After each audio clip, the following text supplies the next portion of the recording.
Omi ai Poloa Koini Wahauka ke whatongia Oula matatoa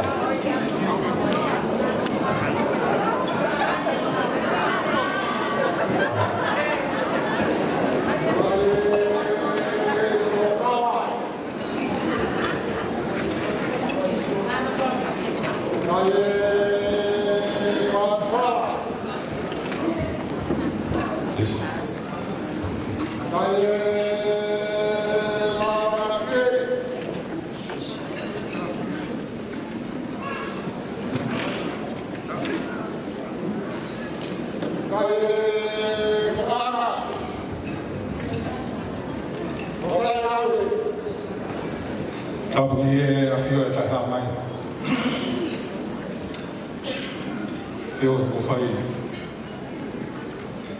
ki fonu a koe ano ki hangai to klau lo wa te pa patapa te mo tamai ki tweet wono o fololo ya he ya on ele siri kutapo ko kolo fo o weni ko ko ni ko alofa in ses biolebe ko mo wa pe ya o kunu alofa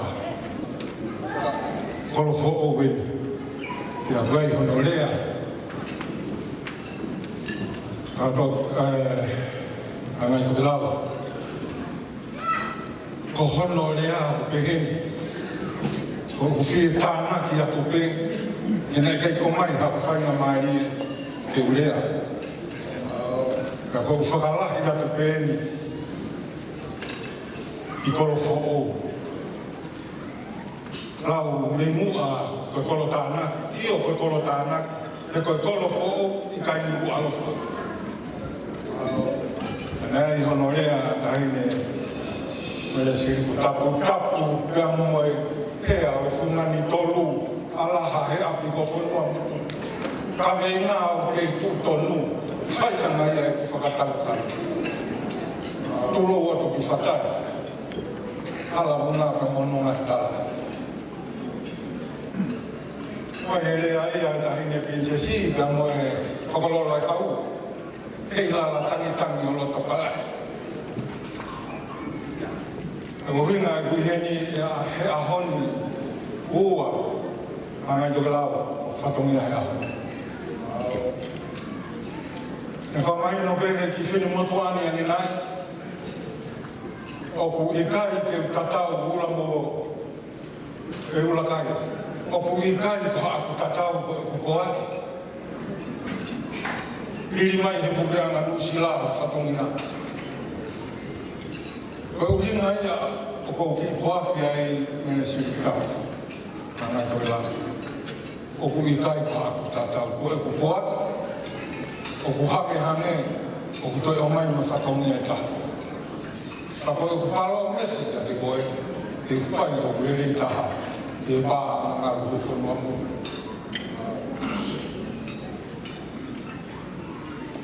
Koe ki pepe o tuku, angai to kalawa, tuku atu pe ia, whai ana. Kiria e tōku koe tahine princesi Charlotte mawhire o te lore putu. Kaya ka hafakalau kau. Ini na tom ke ha pare mia ai sa sogare. E ko kau hala tol wen. Kau hala tol. Ele si tapu ko kana ya mo me a me afi. Me hala ha kolo ke hala tau fa hau ko si kau wa. Si kau wa me hala tau fa hau. Ki he hala whatawhehi. Hala whatawhehi, ki hala tukou lahi. Ko whika tolu. Ko toenga koe, ke ako koe ki whasina ngā ui a ke whika whā. Ko hono whakamahino ta hine he nai laku e hala, nei tonga ki toke lau. Kia whaine ai e mahe mahe. Ko hono ua toke hawa sa sogareni, o mahe ai ni a ko ni o kai tu tolu ia I tolu ka al ta tolu ke tawa ma fa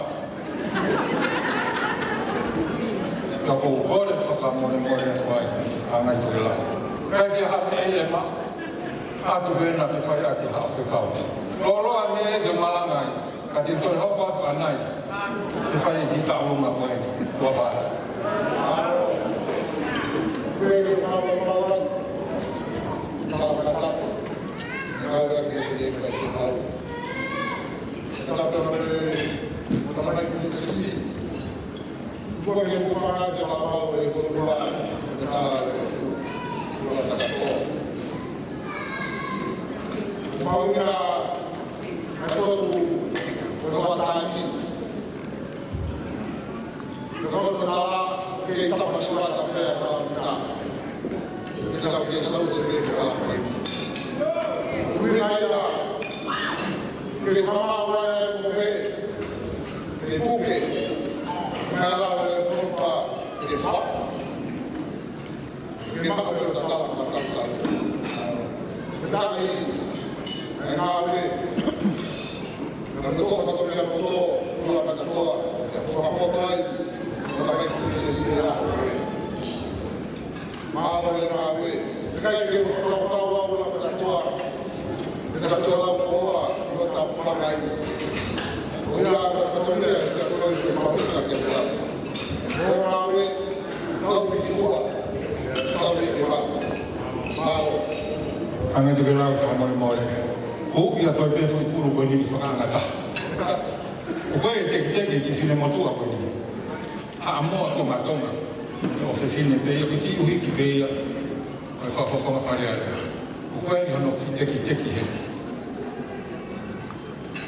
A hine mere siri tapa. Toko atu pe ia ki whaituuna. Koe teki whaituuna. Tā panga ia. I hoka atoa ngā. Kau atu ki ai mo saso vareni ka mo ulu motu ai ka mea koni. Ona I te unga ka teki I ta hine ki sisi. Mere siri tapa. Ka ea o tonu atu pe mua, anga toke lau, ko sila koe ni, o te pasi ole ka security na more. Anga tonu atu ke ko kore atu whina ka mua, ea o atu e taine pini si yona tamai ki ua whatu. Mao ka toa, kato me vai a, tu me whai la ka pangai. Ko kaloma, kau e koloa waki tua. Kau ke maa.